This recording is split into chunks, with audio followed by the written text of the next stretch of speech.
Сәлеметсіздер ме? Бүгін біз сіздермен творожное рогалики деген печенье жасайтын боламыз. Бұл сүзбе қосылып жасалатын печенье. Тәттісі аз және дәмі де жақсы. Бір жесең тоқтай алмай кетесің.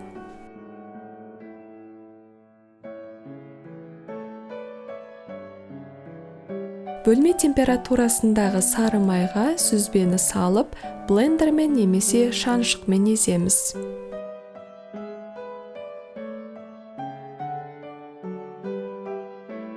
Разрыхлительмен ұнды салып араластырып, илейміз.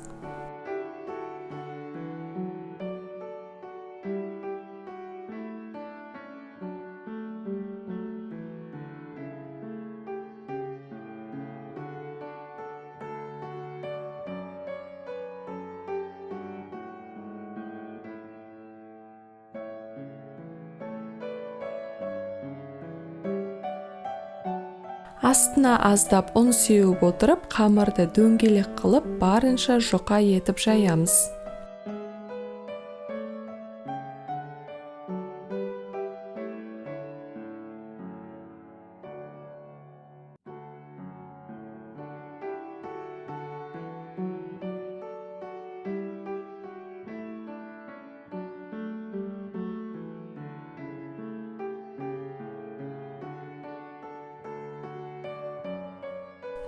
Қанттың жартысын қамырдың бетіне сеуіп, оқтаумен үстінен басамыз.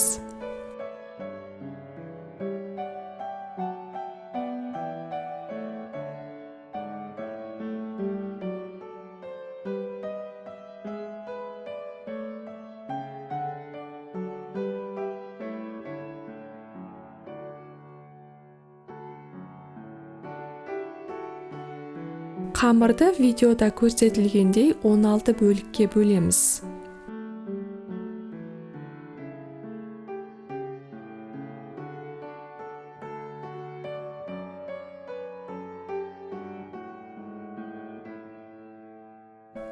Рогалик етіп ораймыз.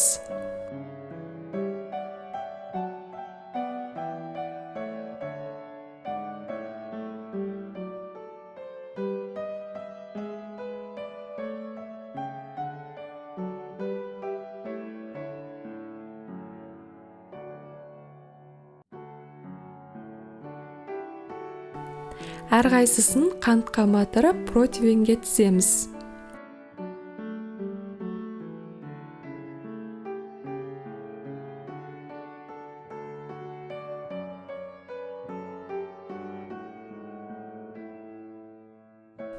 Алдын ала 180 градуста қыздырылған пеште 25-30 минуттай қызарғанша пісіреміз.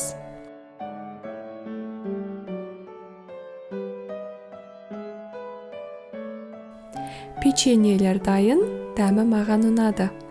Егер видео сізге ұнаса, оған лайк басып, каналға тіркелуді ұмытпаңыз. Сау болыңыз.